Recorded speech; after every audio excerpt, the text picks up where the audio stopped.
Hi, Susan. How are you? Welcome. Good morning. John Wells, good morning to you. I hope you're doing well and that things are good. I was encouraged to hear that you had the best month since this whole nonsense started last month. That is encouragement. I was thinking about that the other day. I'm like, that's a sign of goodness. That's a sign of life. That's nice. So that's I'm good. Good, not just good for you, but good for all of us. I think so. So, how is I can't wait to hear how the dog studio is coming. Like, I'm curious to find out how that's all coming. I saw on the local calendar Somerset was having a meeting, and I was wondering if all your permitting and stuff was done. Morning, Jamie. Hope you're feeling better.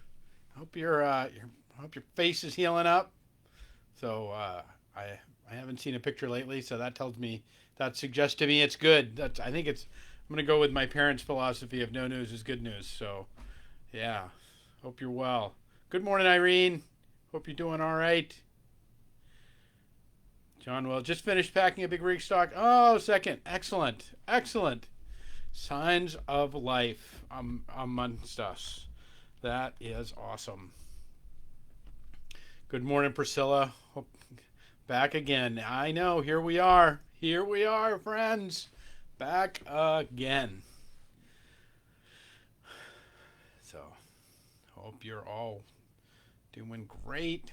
See a few more people. How's your face? Because it's killing me. Ah!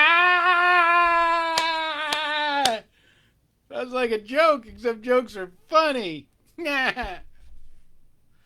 Morning, Fairy Faye Davis. Hope you are doing all right. Things are good in your world. Still at ground zero. Sensitive and anxious. Oh, I'm sorry to hear that. Still at ground zero, waiting on estimates for 5 weeks already. Oh, gosh. I've heard that from a lot of people, actually, that trying to get anything done in this environment is just like moving molasses. It is awful. So, yeah. Well, anyway, you've been on my heart and thought and prayers. So I look forward to catching up with you. Like, all we can do is trust that the Spirit has not abandoned us, and that even that this process is unfolding just as it needs to. So we'll keep praying on that. All right. Hi, Vicky. 15 today. Oh, you're doing deliveries today. Oh my goodness, 15 households.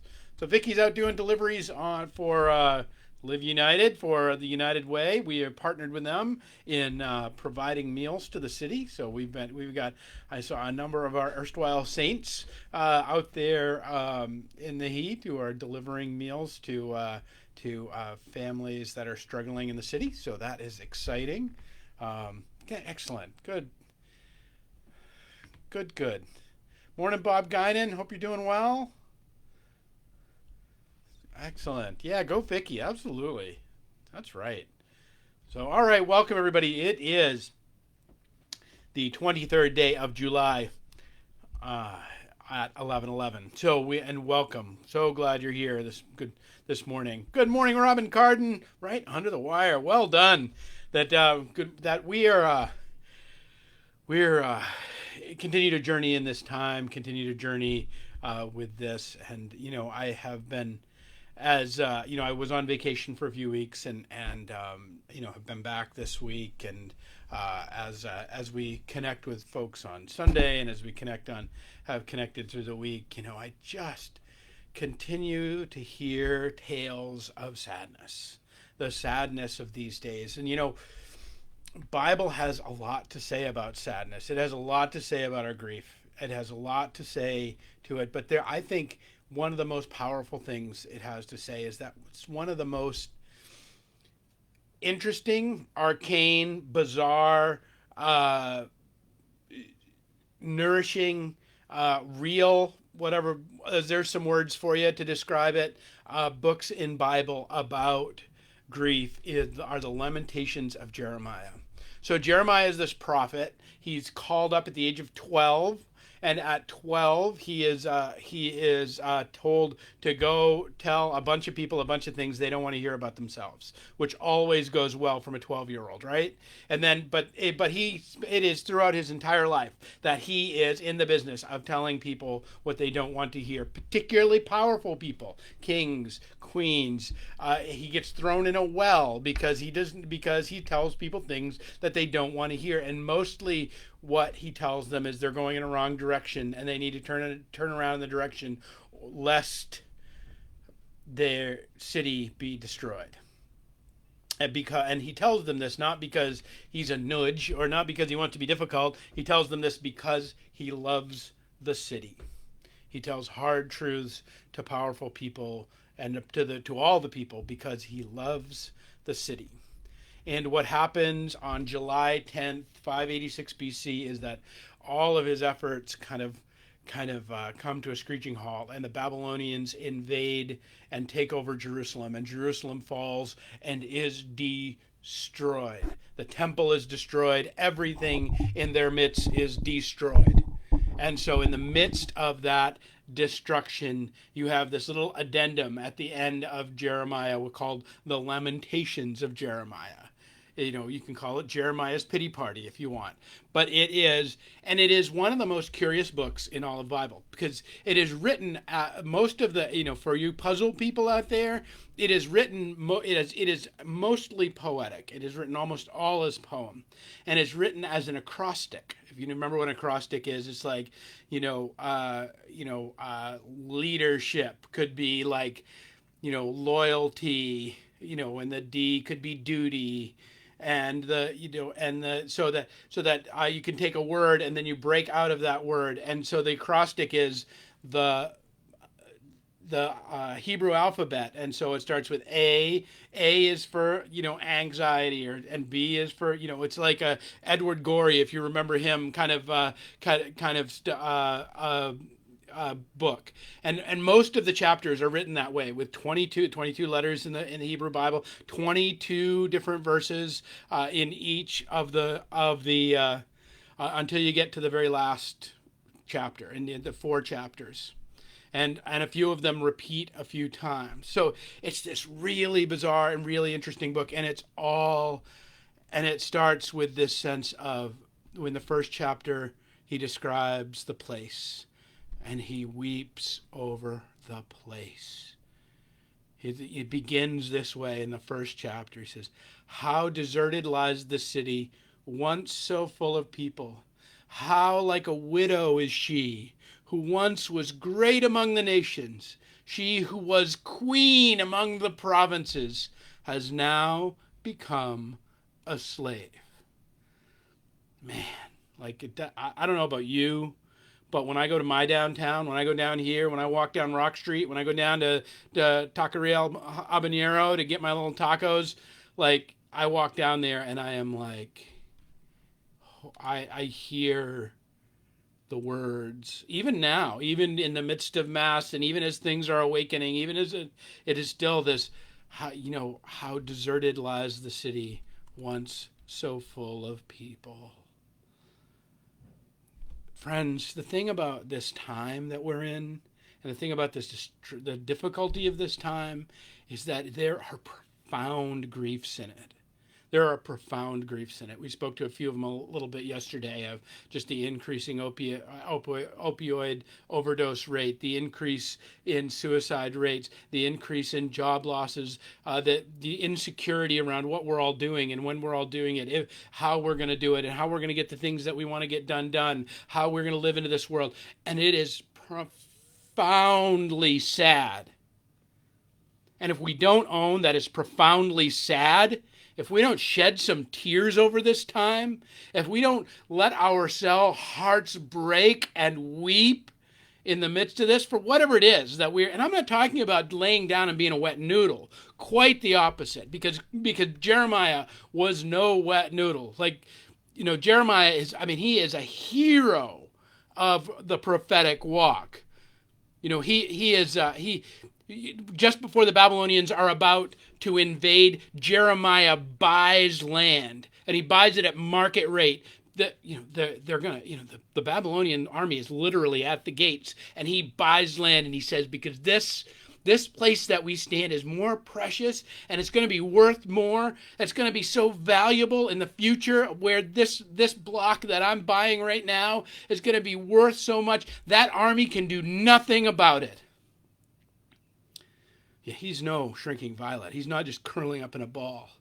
But if we deny the grief of our days, if we deny it, we end up in this place where we're plastered with fake smiles. We're like, it's great, isn't it? Yeah, we're all gonna get through. It's gonna be good. Nick, don't worry. Everything's gonna be all right, everybody. Like, yeah, you'll be really good. Like, where we become fragile because we're so full of our anxiety within, and that if we want to minister to the anxiety of the world, the first thing we have to do is minister to our own anxiety, and that at the core of our anxiety is our grief, is our broken freaking hearts over all this thing that's playing it out.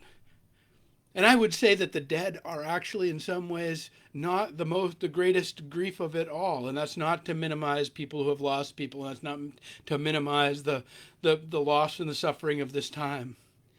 But what has been broken and what has been shattered and what has been undone is so widespread and so large and impacting such and every person that it is, in having spent time in hospice, one of the things I always knew is that, and spending time with families and with the dying, that honestly the dying were actually doing quite well, that we know how to die.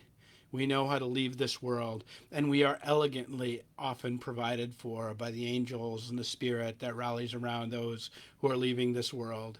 Now, not everyone, obviously, but more often than not.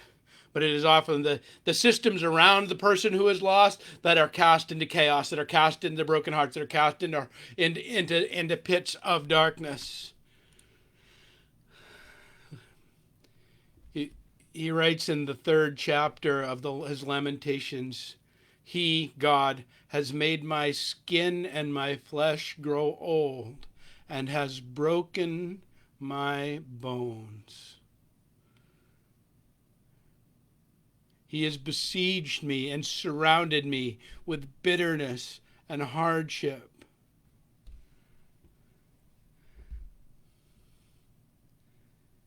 And then, right smack dab in the middle of the 3rd chapter, where he's saying these things, He has made me dwell in darkness like those long dead.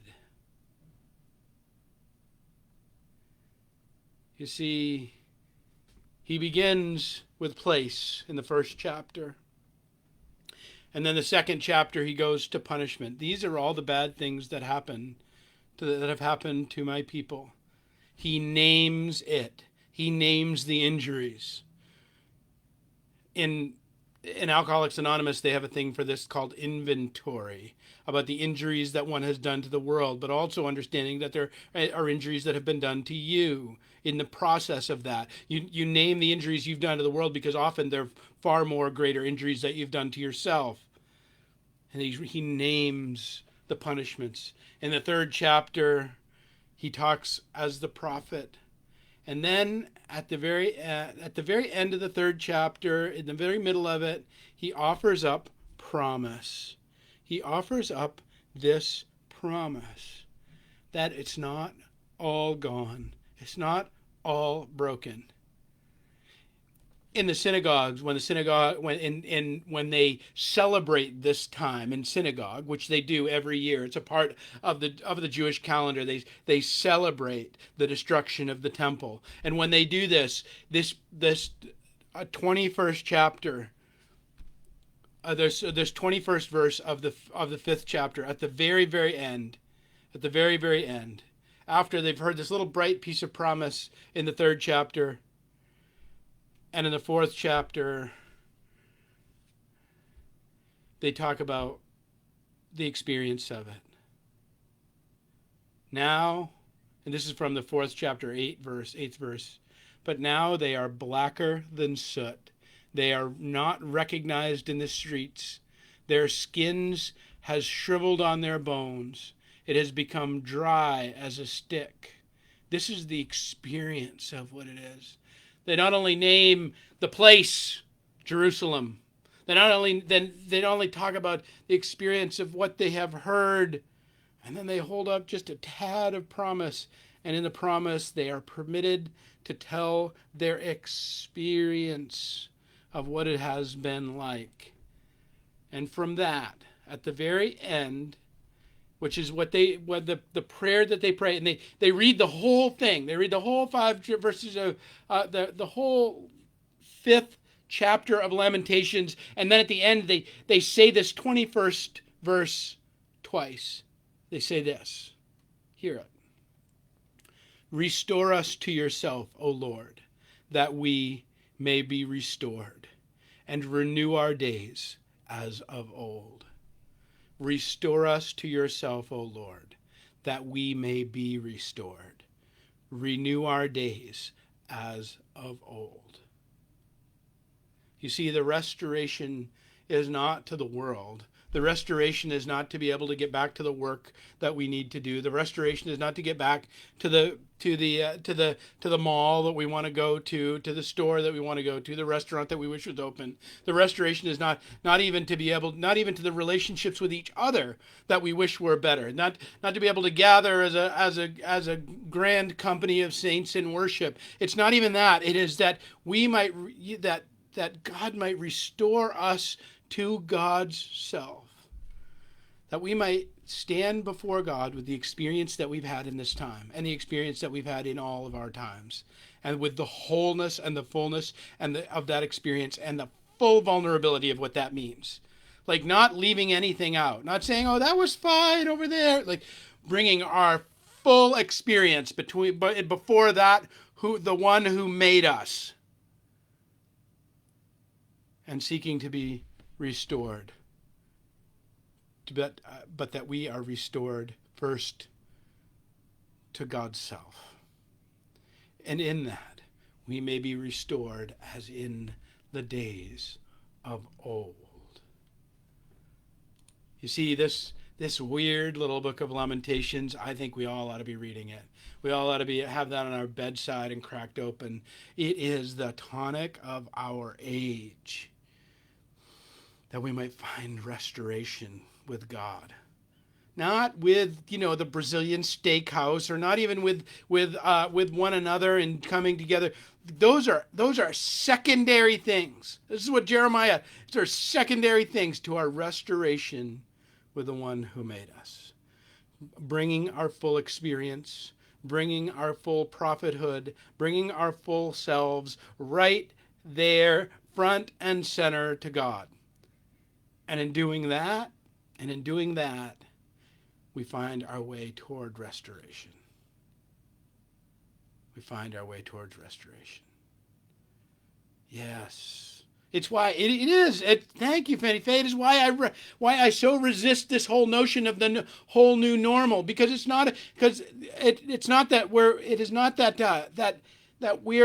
not going to be restored. And that's not to say things are not going to be different in the future. Here's something different. But when we say that there is that we're going into a new normal, what we are doing is we are capping God's ability to heal. We're capping God's ability to believe that we are other than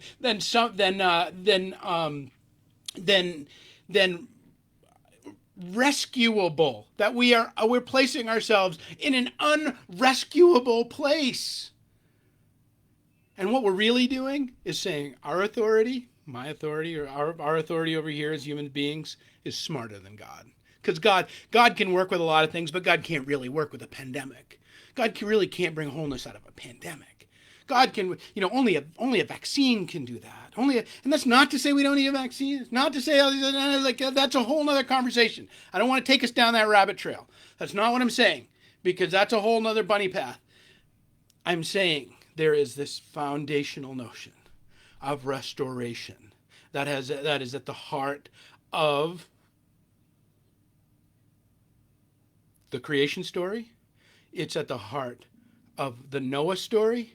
It's at the heart of the prophetic story in Jeremiah, and it's at the heart of the Jesus story. Because if you remember, what does Jesus do?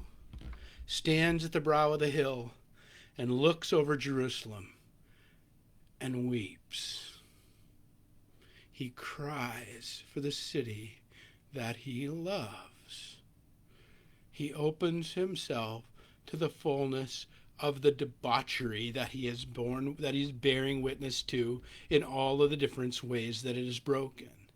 And that in opening himself to the grief, he is able to embody the Yahweh God, the fullness of divinity in time and space. That's that's the beginning of the story of the entry into Jerusalem. It starts, friends, with tears. And it starts with us owning our grief. It's us owning the things that we've lost and going into that process and coming through that process, telling ourselves all the hard truths that we wish we'd listened to in the way that we have been living and the way that we wish we were living, and then coming out the other side with holding before God nothing but our experience. Holding before God nothing but this is what it has felt like. The hunger of there's many verses in the 4th chapter are all about hunger. And it's these descriptive little things. The baby's tongue stick to the roof of their mouth for thirst and hunger. Like it's phrases like that. That when we hold up our experience in that level of gruesome detail of the things that we lost, we hold up the bitterness of our hearts. It is then we enter. Then the formula breaks, by the way. Remember I told you that the whole thing is laid out in acrostics? Not really. Only the first 4 chapters are acrostics. The 5th chapter goes into free-form verse.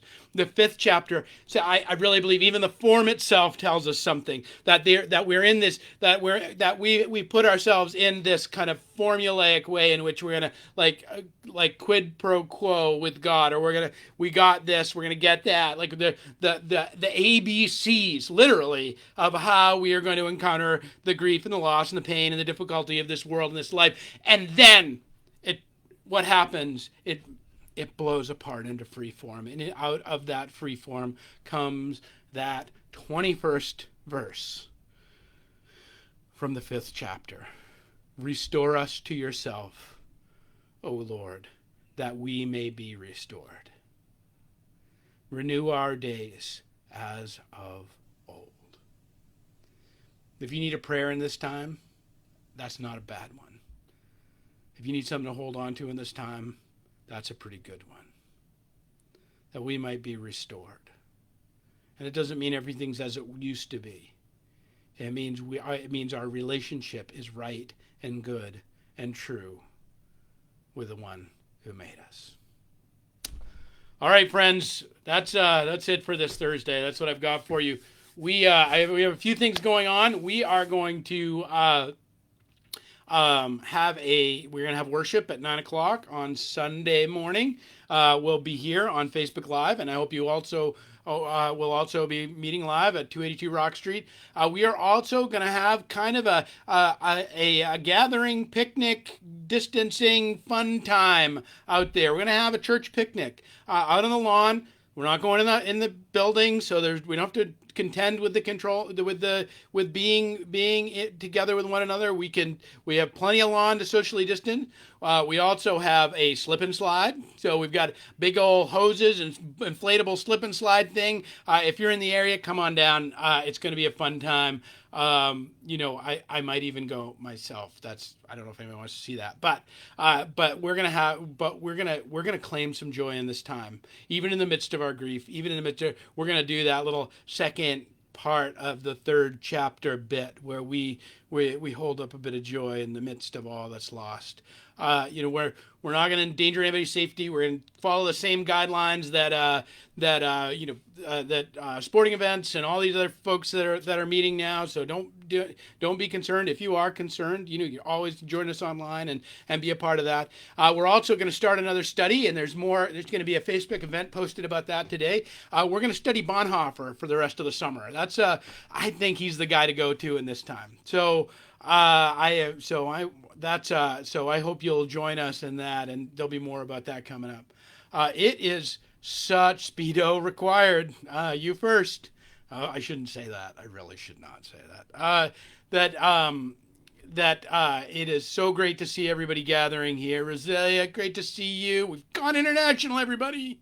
Lori, great to see you here. So glad you're a part of our journey. Friends, it is such a joy to journey with all of you in these days, in these heavy days, in these days of joy, in these days of as the in these days of gold and these days of lead. So it's my hope that that you will be able to turn some of the lead of your days into gold, or rather, you'll permit God to by reconciling us with God's face, by getting right in all the ways that, and by opening again and again and again to the joys of the one who made us. All right, friends, love you all. I do. I love every one of you on this chat. I am so happy you are here, and we will pick it up on Tuesday. And I hope to see you either on Facebook Live or in person, or maybe going down a water slide this weekend with us here at First Congregational Church of Fall River. Thank you. Blessings of peace and grace, everybody.